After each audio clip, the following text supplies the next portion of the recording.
Hi folks, this is all the fruit, and today I'm foraging for nuts in the German spring. Yeah, you might think I'm nuts. How do you find nuts in spring? Nuts more like an autumn food. Well, spring is the time of foraging for greens and flowers and young shoots. Sometimes you can also find still some tubers and stuff. But fruits and nuts are fruits. Actually, most things we call nuts are seeds, but seeds are also part of fruit, so it's basically the same for practical purposes. But anyway, nuts, seeds, fruits, they are all more like summer and autumn, and they are maybe early winter stuff.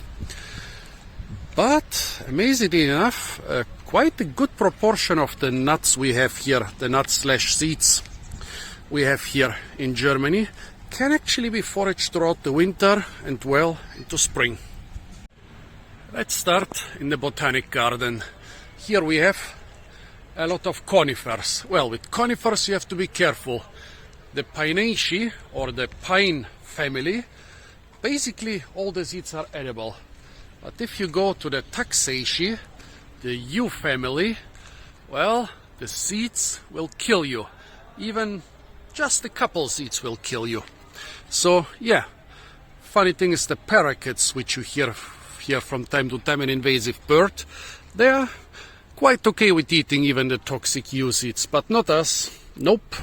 Actually, there are historical records that when Caesar conquered Gaul, he basically killed like 1 million people, enslaved 1 million people of a population of just several million. Oh, look, a blackish squirrel. Nice. But a lot of those people, they didn't want to be enslaved or captured by the Romans, so they just ate a handful of yew seeds and died. Okay, so no use. Well, here they are firs, however. Firs or spruces. Well, this is Picea abies. Why don't we see almost any cones on the ground, especially not young ones, because they usually fall apart on the tree. So those old cones down here, nope, we cannot get seeds out of them, and the young ones, they stay on the tree. But here we have Pinus sylvestris, the Scots pine, actually the only pine native to this region of Germany. Since today is the first warm day for weeks, not the first warm day of spring, but the first warm day for weeks, we might get lucky and be able to extract a couple of pine seeds. Pine seeds are an important part of sustenance for people in many parts of the world. However, most species have very small seeds, so humans usually use the big seeded fruits. Yeah, here is one of the seeds, which are actually fruits as far as I know, fell out, but it's hollow. There is nothing edible inside. Well, even if I had found a lot of seeds on the Scots pine, as I said, they are so small, they're basically not worth foraging because you spend more calories than you get from the seeds. Here is something which is much more worth foraging for. See this huge rock here with the small rock on top of it? It has been like this for years. Always when I come here, there is a small rock on top of the big one. I don't say it's always the same rock, maybe they take a different one at each time, but there is always the small rock, and there are always shells everywhere. When you look at those shells, they're a type of walnut. It's not the Persian walnut, which is the main, nut, actually it's a seed, which is being grown in Germany, because the Persian walnut, after the green shell falls away, the seeds basically rot just a couple days after the first rain. So this is not the Persian walnut, it's one of many other walnuts which remain edible for months.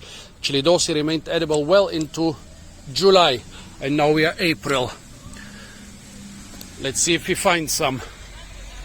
The species, as I said, is not the European one. Well, even the Persian walnut is just growing on the fringes of Europe naturally. It's Juglans manjurica. Could also be Juglans cataiensis. Juglans cataiensis is the Chinese walnut. Manjurica is the Manchurian walnut. Manchuria is in China. and both species are quite similar. Actually, we also have trees here on campus which are labeled Manchurian walnut and others which are labeled Chinese walnut. They are very similar, but they must have collected the leaf litter here in winter and took the nuts with it, because usually I would find them by stepping on them. Here is one. It's not too heavy, not too light. I think we could be lucky with this one. There could still be something tasty inside. Well, spring is the lean time for foragers. Nuts and seeds are basically the most concentrated food you can forage. So every little bit counts. Nope, this one is not good.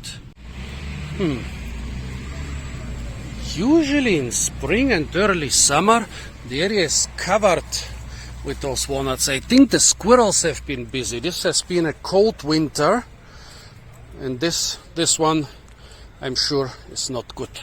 So let's discard it. Interesting. There are years in which you find a lot of those things, and a good portion of them are edible. Well, let's see. Here we get two more.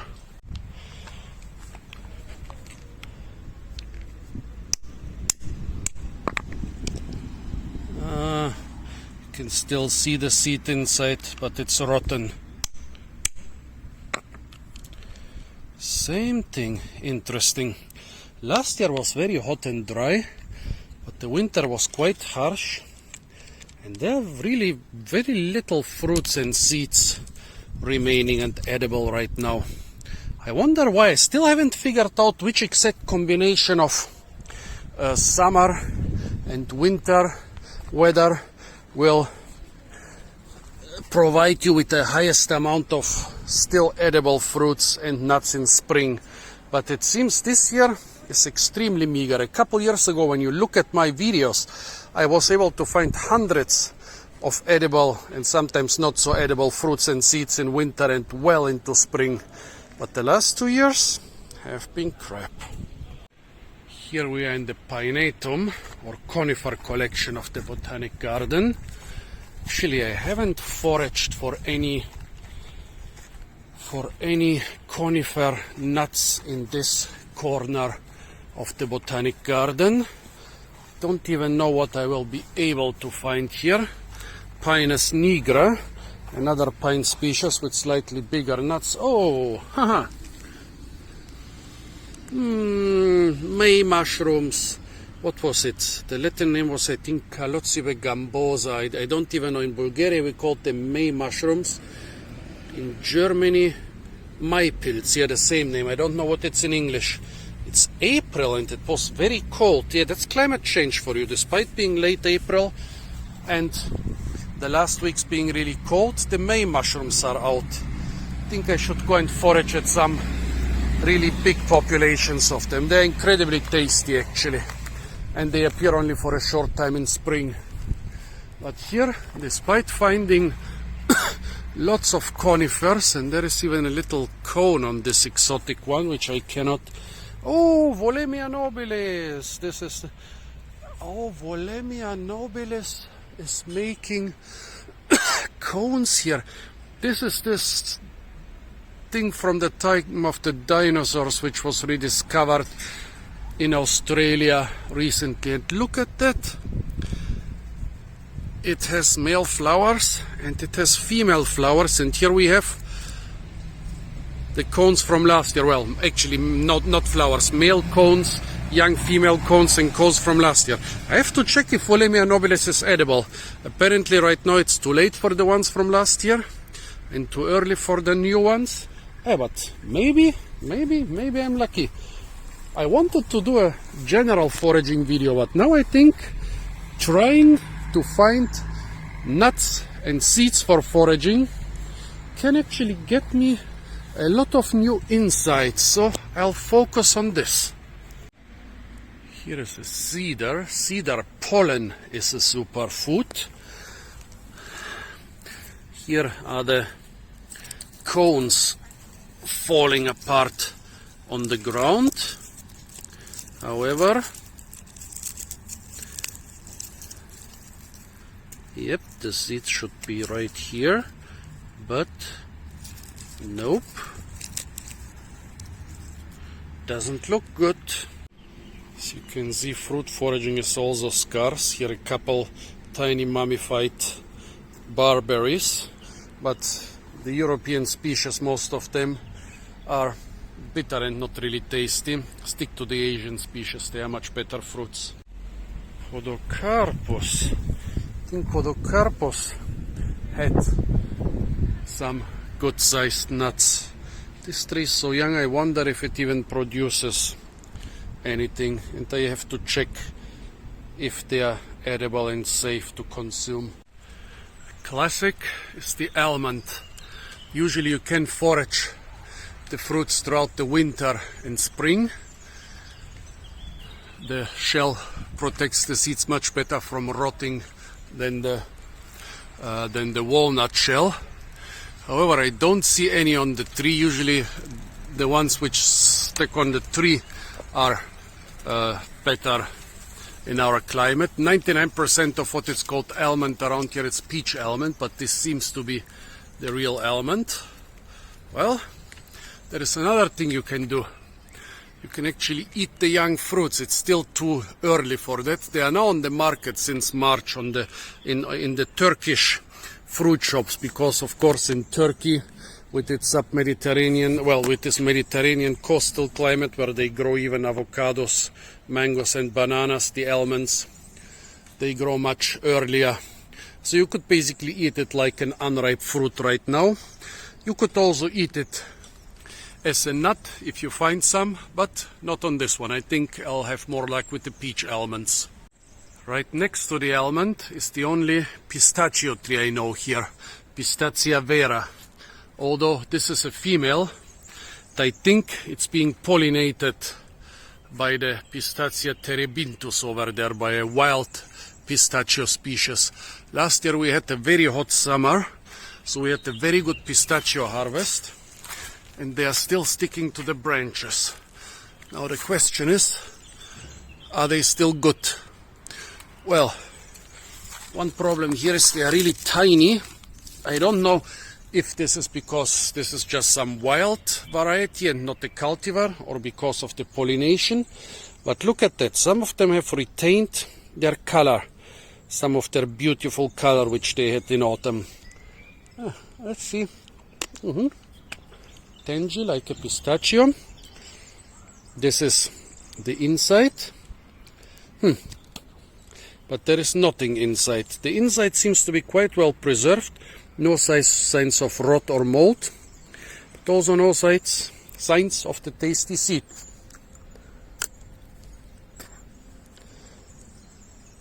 Same thing here, but a lot of them did have seeds last year. So if the inside is well preserved, there used to be a seed here, and while the inside is still well preserved, the seed is so rotten. You see, no mold, no nothing on the inside of the shell, but the seed is completely destroyed. Okay, one more.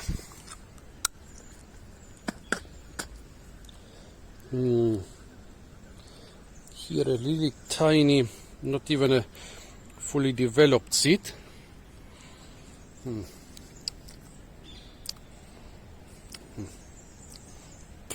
No idea if I can even call that edible. It's too small to figure it out. But very interesting. It looks like some of them could actually still be edible.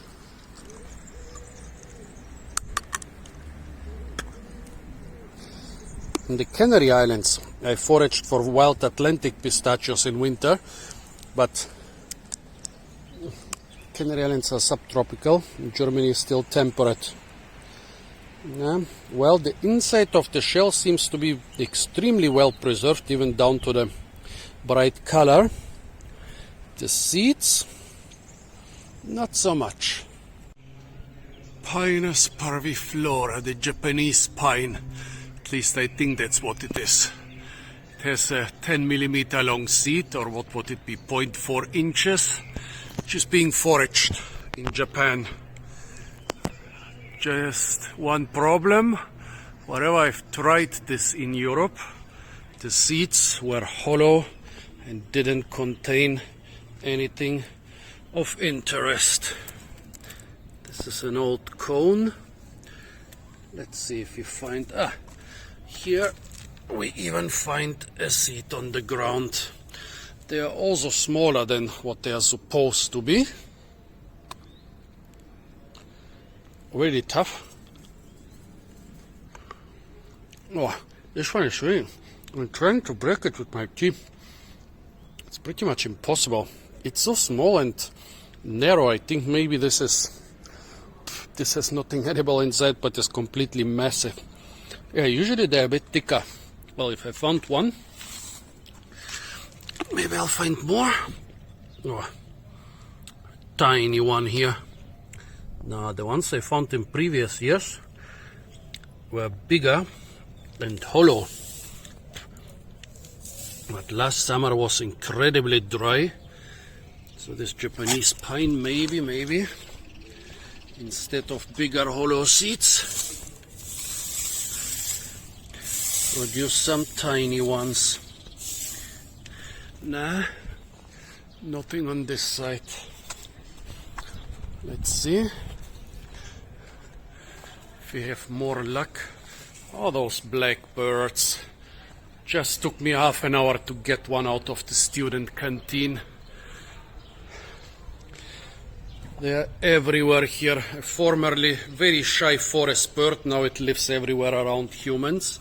And sometimes it gets trapped. So this, look at this. This is a nice cone. And here we get 2 seeds. Oops, and I already lost one. Yeah, this one is soft.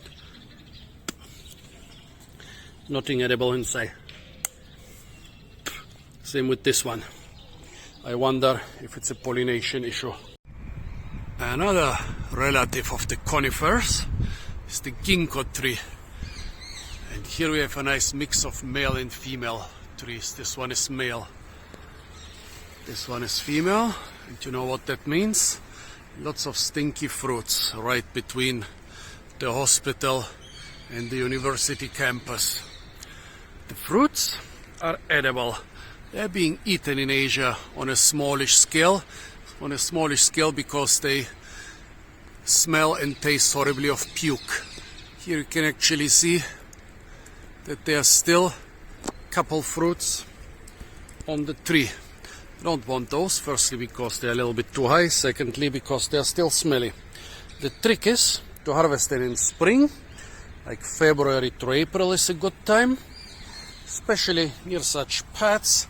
People have stepped on them 1,000 times and worn away the stinky fruit and left us with this here. It looks exactly like the pit of a cherry plum. No more smell.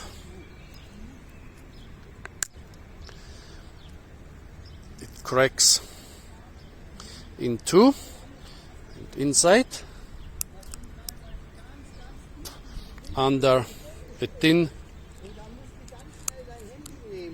brown skin, find the big seed. The skin is divided into 2. One side is smooth and more a rusty brown, the other one is rough and kind of lighter, maybe beigeish brown. I bit into the seed. It's slightly resinous. You are not supposed to eat it raw.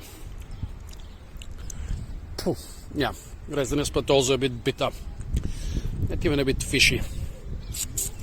You're supposed to peel away the brown skin and then you're supposed to fry it in oil. Tastes like corn, but a little bit more boring than normal corn. So it's a lot of work to process it. At the end you end up with something. You process hundreds of them and you end up with something you could have had by processing just a single cob of corn. However, you can also make flour from it, just like you can make it from corn. And it's actually a staple in some East Asian countries, like Korea. And yeah, a nice nut slash seed slash conifer, seed you can forage in spring. Spotted those big cherry plum fruits. If you think jackpot, look at the size and the color, and it's still April. Look especially at this gigantic one. Well, no jackpot. They're infected. Maybe you tell me the fungus or the bacteria or parasite that infects them.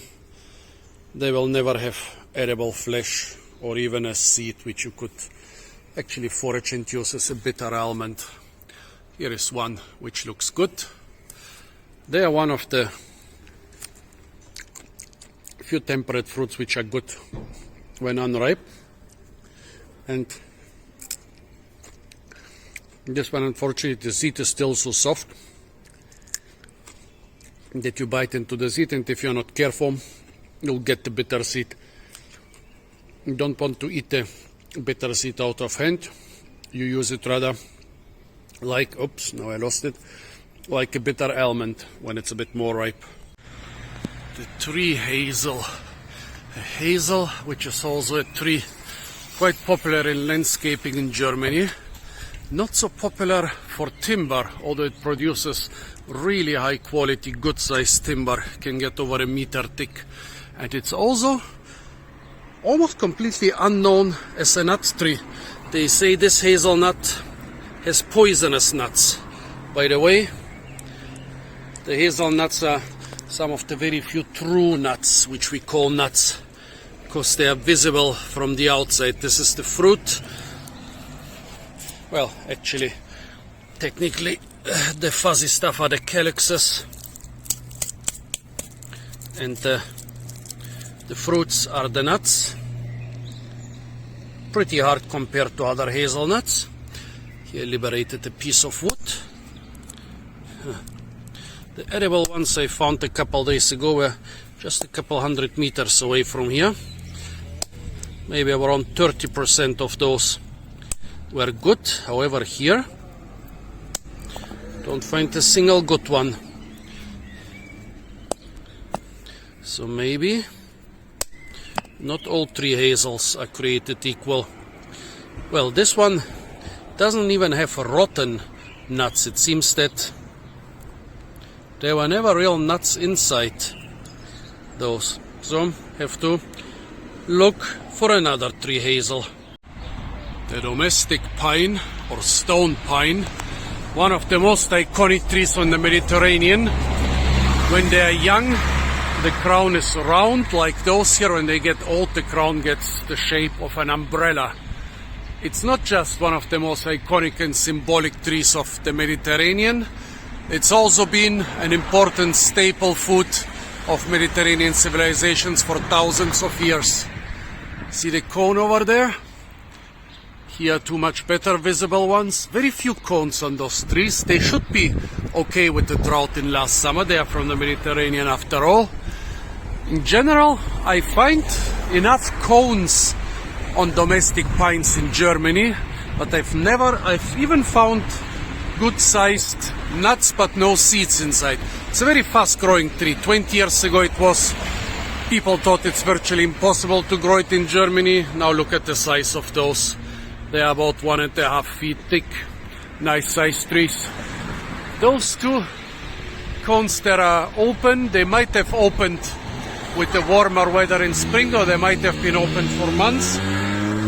Actually, in the Mediterranean, if you see a pine tree with open cones, you can look on the ground and you will usually find a couple nuts or pine stones, and some of them will have small but edible seeds. Well, quite big for pines, but small compared to walnuts or almonds. However, here I don't see anything, despite the good size of those trees. Maybe this one, nope, nothing. Now that's a good sized nut in this hornbeam hedge. It's the size of a hazelnut. I guess It's perfect for playing basketball. Gonna leave it up there. Under this ancient oak tree, which is most probably over 100 years old, there are lots of really good-sized acorns. They are germinating already.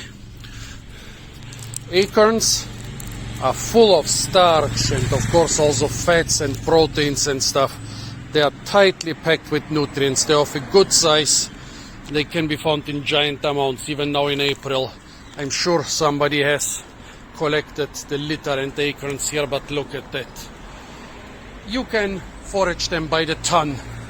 And they have been a staple of a lot of pre-agrarian and even a famine food of agrarian societies throughout, well, Europe, Asia, North America, and other genera of the Fagaceae family, even in tropical places like Borneo. Well, if they are so big and growing on oak trees and you can forage them in giant amounts all of autumn, all of winter, well into spring, why don't we all eat acorn bread? Why do we eat wheat bread and we eat rice and corn and stuff? Well, they are packed with tannins and phagins. Tannins are quite bitter, phagins are quite toxic. Basically, you need to heat them and leach them out. Also, they're a little bit big for efficient leaching, so first you have to cut them into small slices before you leach them out. It takes a couple days, but the result is supposed to be really tasty. So you can eat them after a lot of work. I don't know, I still would say that it's less work than growing wheat or corn, especially when you just have some small scrawny cattle to work the land and not a big tractor. Yeah, but they have kind of lost significance as a direct human food, although in France they have found acorns without any bitterness, which can be eaten like chestnuts. I really want to try those. There is, however, another very efficient way to eat those acorns. You put them through a pick. In a lot of Mediterranean countries like Italy, Spain, Portugal, millions of pigs wander through the oak forests. In places like Germany, it's illegal nowadays for domestic pigs, or the wild pigs do it.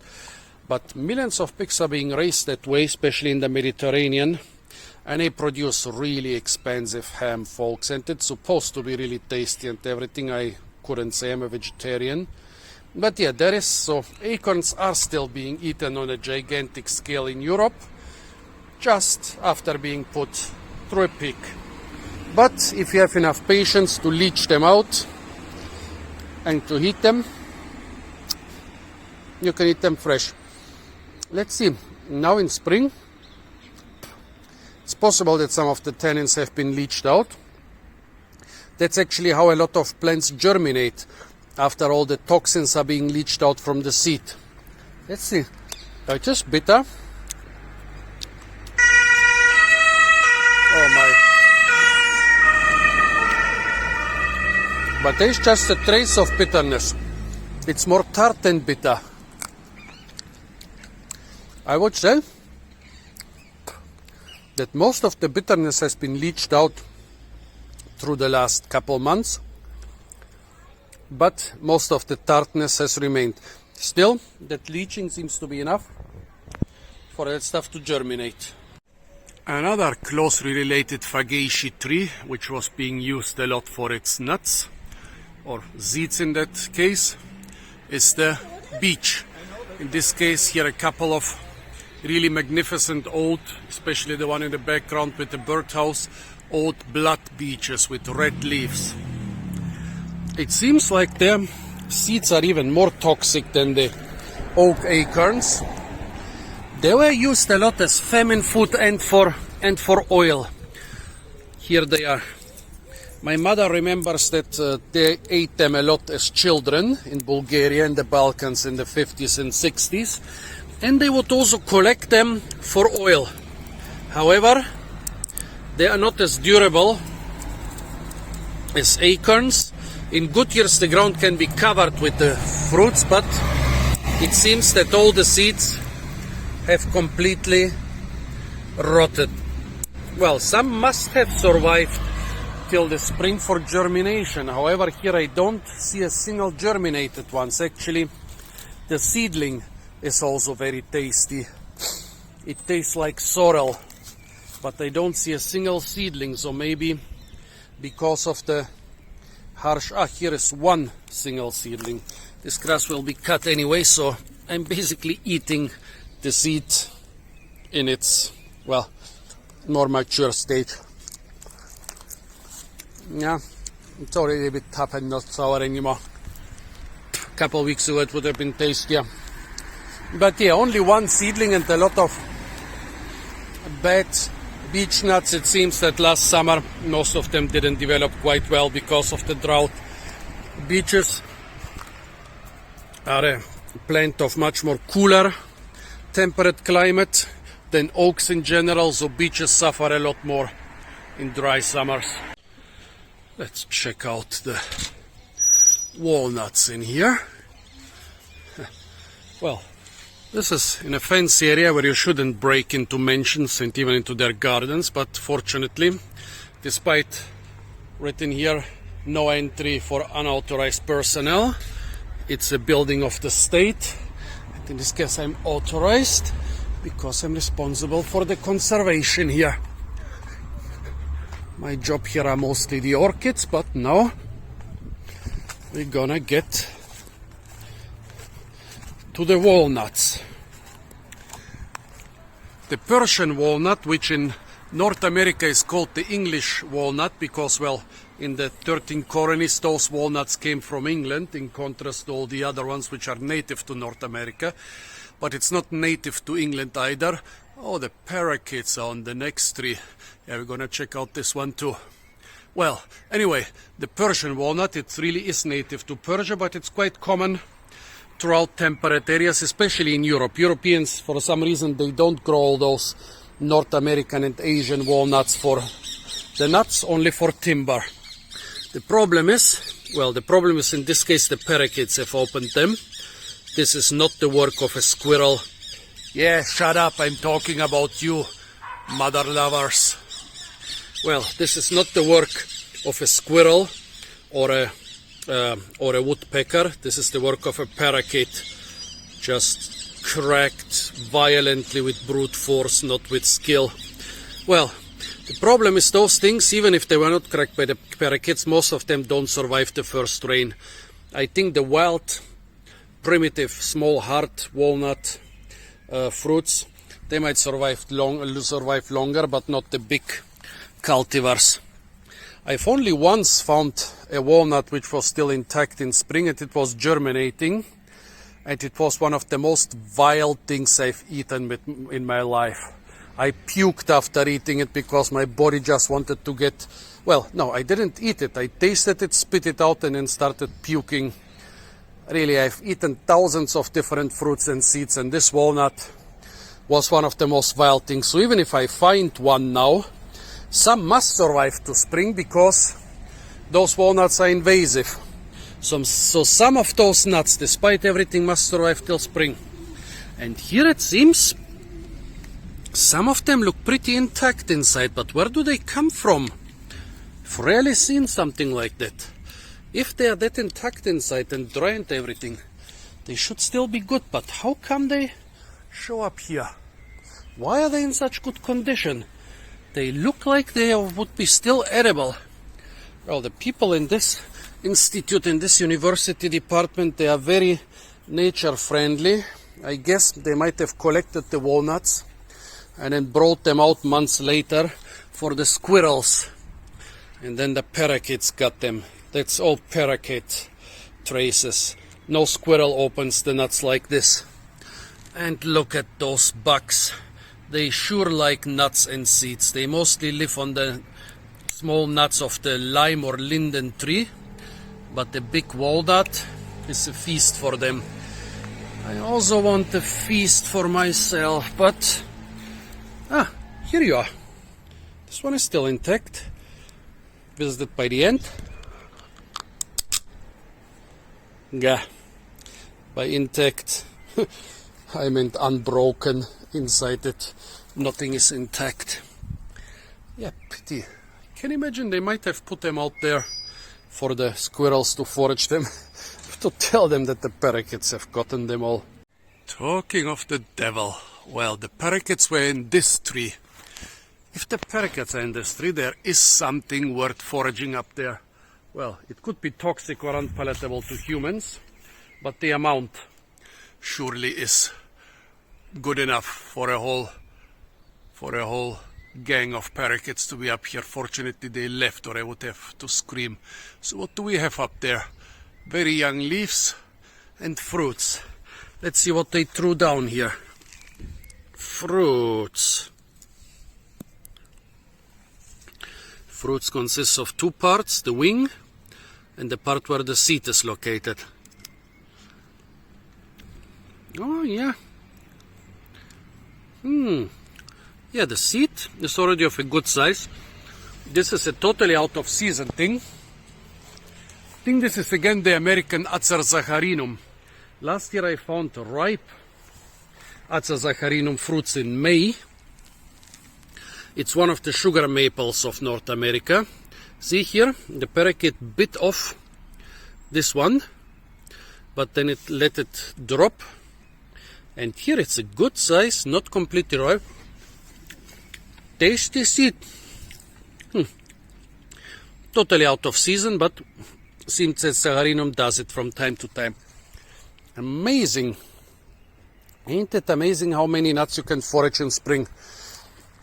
This year, more than half of them were in such a bad condition that there was nothing worth foraging on them in spring, but in normal years, you could collect bagfuls or bags full of nuts in March, April, May, if you know when and where and how. A storm is coming. The experienced frontiersman knows this by feeling the air, observing the animals, sensing the wind, watching the sky, and of course having a decent weather app on his phone. And so the experienced frontiersman heads towards the next tram station to continue his sustenance foraging in the supermarket. A palm tree, but which one is it? Pretty much all the palm trees that can survive here look very similar. I would say it's a cabbage palm, a sabal. Strangely, the fruits look very strange. They are small and wrinkled. Yeah, cabbage palm fruits are rather supposed to look like this. Well, they are too overripe now. In a lot of palm fruits you can eat the young seed. Then it basically tastes like coconut before it gets too hard. But of course those are too old already. But the young inflorescence is already popping up, so there is still hope. Another tree hazelnut. I still have my piece of wood. Everything here smells of dog pee. A really good sized tree hazelnut. Well, there is, however, one problem with this species. The bigger the nuts, the thicker the shell. So usually if you get a small tree hazelnut, it's better for you.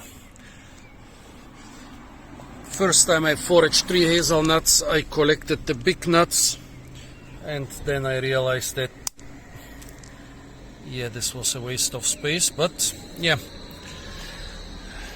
Those are not good. Have to go back to the place where I foraged the good ones. Here I made my almond flower foraging video a couple weeks ago. They're already the young fruits, which you can eat whole at this stage, although you should wait till they are a bit bigger.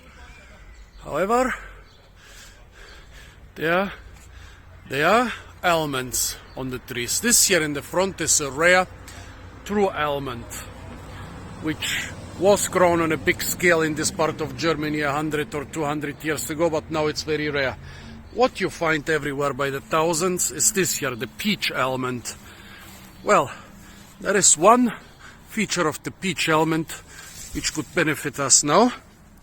And this is it's very hard shell compared to normal almonds. Look at that. It looks intact even on the outside. Almonds, even normal almonds in almond plantations, you can forage them throughout winter and spring. I don't know if those are the normal ones which ripen at a normal time or out of season late almonds, but in the deserts of southern Spain I foraged almonds throughout the winter. And here you see this peach almond, which by the way in the Mediterranean is not that popular as an ornamental, but as a rootstock for the edible almond. Here are the fruits. In late April, are still totally edible and tasty. It has a whiff, a hint of cyanide, but without being really bitter. It has the flavor of cyanide, but no bitterness. Best thing of both worlds, right? Chloroteria paniculata, the golden rain tree. Good they didn't call it golden shower tree. It's also called the China tree or varnish tree. It's invasive in different parts of the world, and it has quite large fruits which look like this and have big flat seeds inside. Well, the problem with this one is when you check the internet for its edibility rating, there are at least half a dozen websites which say berries roasted, leaves and young shoots cooked. Apparently they did the copy pasting. Well, those are not berries. It's a dry fruit with a couple, it's a dry capsule with a couple big seeds inside. However, even now in spring you can see the ground is covered. I wonder. Well, obviously, look at it, there are thousands of them, so they could actually be a valuable food source throughout autumn, winter and into spring. But those are not berries. So those websites, they apparently all copy-pasted from each other. Plagiarism is a horrible thing. So if they are wrong about the type of the fruits, could they also be wrong about the edibility?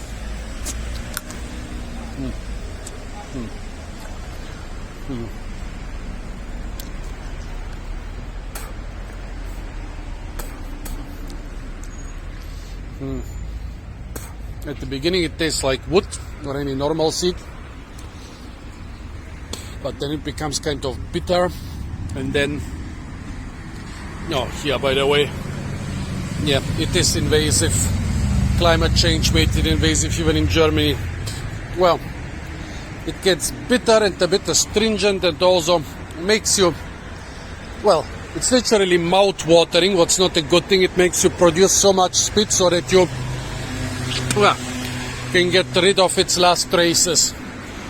So, conclusion, the fruits of this one are not berries, and at least in the raw state they are disgusting. However, they are still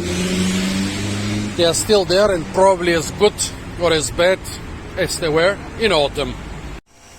A bunch of tasty bladder nuts growing in this shady location right now in late April. Well, basically people here in Europe, they wouldn't forage anything in late April, but during springtime people in Afghanistan will forage and eat the tasty flowers. I noticed that the leaves taste similar, although not as tasty, but there are many more leaves than flowers, as you can see. So I wonder if they are good too. What some people in Europe know are the fruits or the seeds. It's called bladder nut because the fruit looks like a big bladder, and inside this bladder, if you are lucky, are the little tasty nuts. As you can see here, there are lots of those little shiny nuts. They're incredibly tasty. Actually, this week we collected a big bag full of them. A big bag full of the fruits to clean them at home. Here you are. Let's crack the nuts. They're tiny, but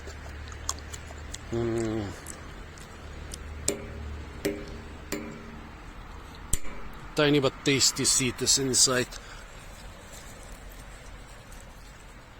As you can see, if it survived the winter in pretty much prime condition. Here we have a black walnut tree. I think I already put this in some other foraging video. This one is not doing well. Too many mistletoes on it, too much drought. A lot of the branches, look, even a lot of the mistletoes are dying. And those parasites or semi-parasites, they're taking the last nutrients from the tree. If they are dying, the tree is not doing well either. Black spots down here, that's sap oozing out, also a bad sign. Another bad sign are the teeny tiny nuts. That's minuscule for a black American walnut. They can have a diameter which is 3 times this one. Well, the good thing about black walnuts is that the shell is actually really hard, and some of them can still be edible in April. If I find some, like years ago, this thing had normal size fruits and also had a lot of them. Now, what's this?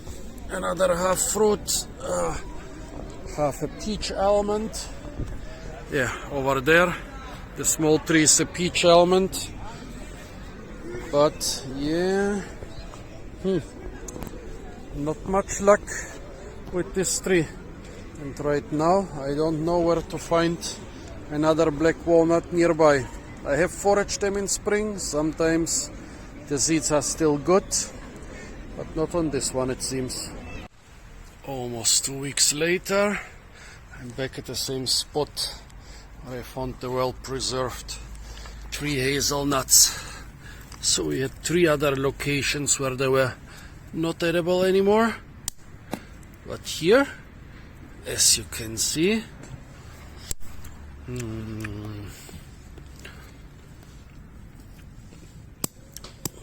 they are still fresh and tasty. Maybe someone can explain me why. This stand of 3 hazelnuts has good edible seeds in April. Well, all the other ones had nothing.